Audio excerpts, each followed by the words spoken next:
नमस्कार दोस्तों, आप सब लोगों को बहुत बहुत सुंदर कजरी गीत सुनाने जा रही हूँ। बारामासी सुनिए, अच्छा लगे तो लाइक करिए, कमेंट करिए, सब्सक्राइब करिए, पूरा फुल वॉच करके सुनिए और पूरा भरपूर प्यार दीजिए।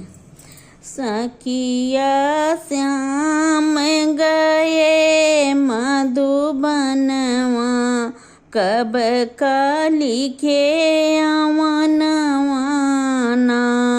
सखिया श्याम गए मधुबनवा, कब का लिखे अवनवाना।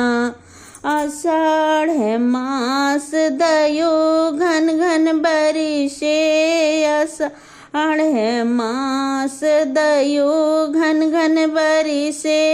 सावन रिम झिम बरसे ना, भादव बिजुली तड़ा तड़े तड़े के। कैसे निकली अंगनवाना, भादव बिजुली तड़ा तड़े तड़े के। कैसे निकली अंगनवाना। सखिया श्याम गए मधुबनवा, कब का लिखे अवनवाना।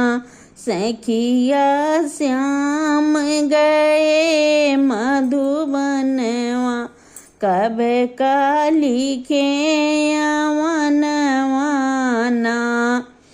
क्वार मास में बरखा बुढ़ानी, क्वार मास में बरखा बुढ़ानी।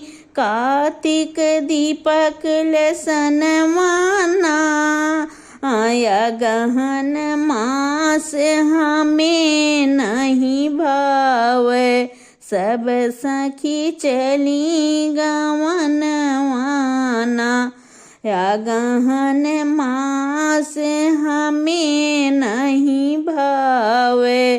सब सखी चली गवनवाना। सखिया श्याम गए मधुबनवा, कब का लिखे अवनवाना।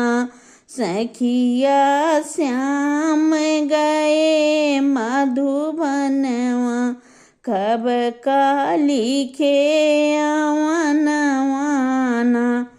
पूस मास में जाड़ा सतावे, पूस मास में जाड़ा सतावे।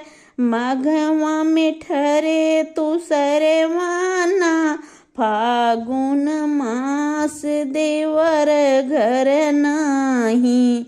केही संग खेली रंगनवाना, फागुन मास देवर घर नाही।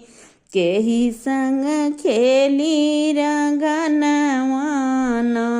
सखिया श्याम गए मधुबनवा, कब का लिखे अवनवाना। सखिया श्याम गए मधुबनवा, कब का लिखे अवनवाना।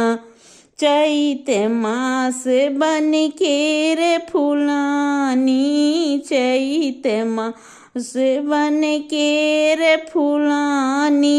बैसाख पिया अवनवाना, तुलसीदास जेठ कब लगी है मिलने तरस है मनवाना।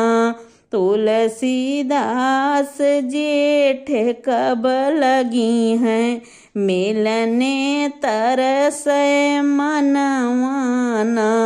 सखिया श्याम गए मधुबनवा, कब का लिखे अवनवाना।